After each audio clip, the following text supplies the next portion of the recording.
ሰላም ጤና ይስጥልን ውድ የሆናችሁ የቻናላችን ቤተሰቦች ዛሬም ዕለተ አርብ ሐምሌ 3 ላይ እንገኛለን።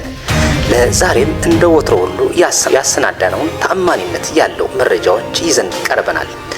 ሰብስክራይብ በማድረግ አብራችሁን ሆኖ እንላለን። እነሆ በበርካታ ዓመታት ጥያቄ ሆኖ ቆይቷል። መልሱም ሳይመለስ ለዘመናት ሰንብቷል። የኢትዮጵያ ሕዝብ በአንድነት ተከባብሮና ተፋቅሮ በሃይማኖት፣ በብሔሩ፣ በማንነቱ ሳይለያይ ለመኖር ለዘመናት ናፍቋል። አንተ እገሌ ከሚባሉ ትርክቶች ተላቆ ኢትዮጵያዊ ነኝ የሚል ስሜትን ጊዜ በጉጉት ሲጠብቅ የቆየው ሕዝባችን መልስ ሊያገኝ ይሆን? ብሔርን ከብሔር፣ ከማንነት፣ ክልልን ከክልል ከሚገነጥሉ ሐሳቦች ወይም ከተቡ አጀንዳዎች በአንድነት ሀገርና ሕዝብን ለመፍጠር የሚያስችሉ ሐሳቦችን የሚያፈልቁ መሪዎች ይመጡ ይሆን የሚለው ዛሬም ጥያቄ ነው። በአንድ ሀገር በርካታ ቀለማት ያሉት ሰንደቅ ዓላማዎች፣ በርካታ ልዩነት ያሉ ሰሌዳ ቁጥሮች መበራከት የሚቀሰቅሰው በአንድነትን የሚገነቡ በአለት ላይ የተመሰረተ ማንነት የሚፈጥሩ እያሳየ ይመጣ ሊሆን የሚችለው አሁንም ዳግም ጥያቄ ነው። ይህንና ሌሎች ጥያቄዎችን ይመልሳል ተብሎ የሚጠበቀው የኢትዮጵያ ሀገራዊ የውይይትና የእርቅ መድረክ ከወዲሁ በርካታ መልሶችን ለኢትዮጵያውያን እየተጠበቁ ባሉበት በአሁኑ ወቅት ነበር።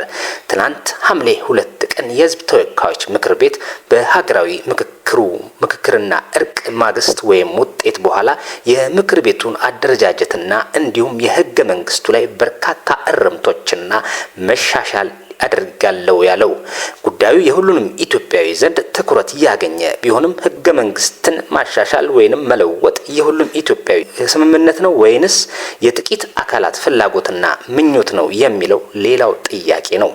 የሕዝብ ተወካዮች ምክር ቤት ባወጣው መግለጫ በርካታ ኢትዮጵያውያን የተደሰቱ ቢሆንም በርካቶች ደግሞ ማሻሻያው ምን ሊሆን ይችላል የሚለው ስጋት ነው። የኢትዮጵያ ሕዝብ ለዘመናት በርካታ የእርስ በርስ ግጭቶችና ጥላቻዎች ውስጥ ሆና የቆየች ሀገር ስትሆን ሕዝቦቿም ከዚህ አይነት ሁኔታ ውስጥ ተላቀው ሁሉም ለልማትና ለእድገት ፊቱን የሚያዞርበት አቅጣጫ ለመሄድ የናፈቀበት ወቅት የሀገራዊ ምክክር መድረኩ መዘጋጀቱ ጠቃሚ ሆኖ የጎላ ሆኖ ሳለ ውይይቱ ከመድረኩ ላይ የሚሳተፉ አካላት በትክክልም ለሀገራዊ ለውጡ ፋይዳ ያመጡልኛል የተባሉ ተወካዮችን ባለመወከሉ የበርካታ የህዝብ ክፍሎች ጥያቄ ቢያነሱም ከአዘጋጅ ክፍሉ የተሰጠው መረጃ ሁሉም ነገር ከውጤቱ በኋላ የሚታወቅ ይሆናል የሚል ሲሆን የዝግጅት ክፍላችንም ባሰባሰበው መረጃ ከውይይቱ ማግስት የሚመጣውን ውጤት በጋራ የምናየው ይሆናል ይላል። በሀገራዊና በብሔራዊ ጥቅማችንን ለማስከበር በተያያዘም በምስራቅ አፍሪካ